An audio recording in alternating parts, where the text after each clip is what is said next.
在一个夏天都不用开空调的宿舍，到底是个好事还是个坏事呢？好事。那如果还能听到小孩子的哭声呢？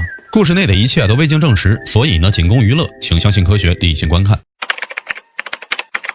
本期故事来自 AAA 百吨王王哥的投稿。老王说，他这辈子呢没咋跟邪乎事沾过边，唯独在武汉那所职高的宿舍经历，后脖子还在冒着凉风。当年这老王在武汉的中心地段一所初中混到毕业，这成绩咱别提了，是烂得一塌糊涂身子骨也弱，3天2头的请个假。老师看老王的眼神呢，就像是看一块绊脚石似的。初3快收尾的时候，学校为了冲这升学率把老王他们这群拖后腿的都往这职高里面塞。当时呢，这招生的人这小嘴跟抹了蜜似的，说什么保证有书读，将来好就业，说的是天花乱坠的。当时这老王呢是脑子一热就这么的就去了。当时呢是初3的上学期，因为和同校的2个兄弟一块去的，老王他们特意申请了同一间宿舍。可刚进去学校，这怪事呢就露出了苗头。老王他们的宿舍藏在教学楼后面的角落里，看着样子很是破败。尤其是夏天这武汉的伏天呢，都能把人烤得受不了。40多度的大太阳底下，这贼拉热的，放个鸡蛋呢都能煎熟。可老王他们这一跨进宿舍门，这一股子寒气是呼的一下就裹上来，比钻进冰箱还凉快，浑身的汗呢这瞬间也就凉透了。入学的那天，老王的爸妈陪着去的。这食堂图书馆呢都逛了一遍，可是一提出要去宿舍看一眼呢，这招生的老师立马脸色就变了，眼神躲闪着，连说宿舍还在收拾，这有些乱，我再带你们去别的地方转转。这急急忙忙的就把老王他们一家往这会议室引，嘴里絮絮叨叨的说些什么办学理念呢，什么校园好老王他们当时光顾着研究这有书读就行，根本呢就没往深了想，稀里糊涂的就签下了字。现在回头想，那老师的样子分明是在藏着什么东西。老王他们3个人住了一个4人间，空着的那张床呢总是透着一股不对劲儿。这寝室外明明是大晴天，阳光呢却像是被一层什么东西给挡住了一样，根本就照不进去。屋子里呢是暗沉沉的。老王还说，当时在那个宿舍里待久了，这胸口都感觉闷得慌。这里我怀疑你说有没有可能他是甲醛超标了呢？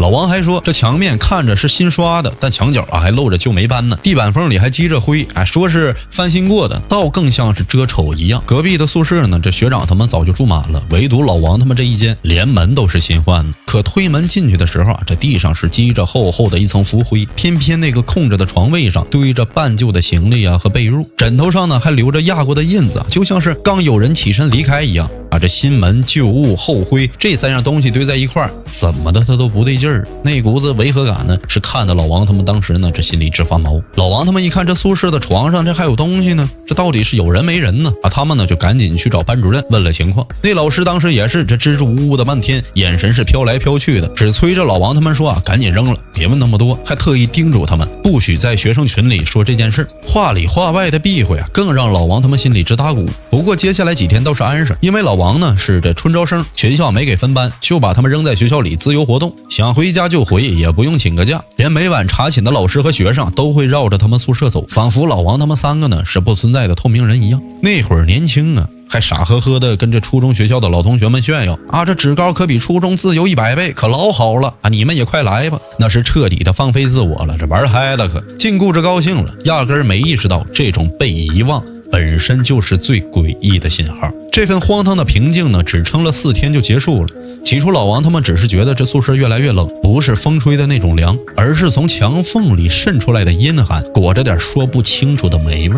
夜里睡觉他们得盖被子嘛。这老王呢当时还开玩笑说，这回可真好这省了空调费了。现在想想，这哪里是省电费这明明呢这是要省生活费这对。转折出现在了周5的晚上，老王他们仨呢在网吧打游戏，忘了时间，踩着10点半的这关门点冲回宿舍。查寝他老师刚走，整层楼是静得吓人。这职高呢根本就不没收手机，按说这夜里应该是这此起彼伏的玩闹声说话声玩手机的动静可那天啥都没有，就算连个翻身的动静老王他们都没听到，静的都能听见自己的心跳声了。老王呢也没多想躺床上玩会儿手机，到了1点多了，老王起身上个厕所。他们的寝室带着独立卫生间的，关上门之后呢更加的安静了，只能听见这水龙头滴答的声音。就在这个时候呢，这一阵小孩的笑声突然的就飘进来了，细细嫩嫩的，像是在耳边缠绕一样。老王就愣了一下，还以为是哪个隔壁宿舍在放视频，没当回事。可等老王洗完手出来，刚掀开卫生间的门帘的时候呢，这浑身的血是唰的一下就凉了。老王当时就看见他的2个兄弟啊，这直挺挺的在那坐着呢，这眼睛瞪得溜圆，脸色白得像纸一样，死死的盯着老王。老王呢走过去拍了一下其中的一个肩膀，还开玩笑的缓解气氛说：“咋的了？你看着我跟看着鬼似的。”老王的兄弟呢，这嘴是哆哆嗦嗦的，说不出来话啊，猛地就把这手机递到了老王的眼前，给老王看。老王呢拿起手机这么一看，哎，这手机里啊有着一行字：“哥，你刚才上厕所没有听着小孩笑吗？”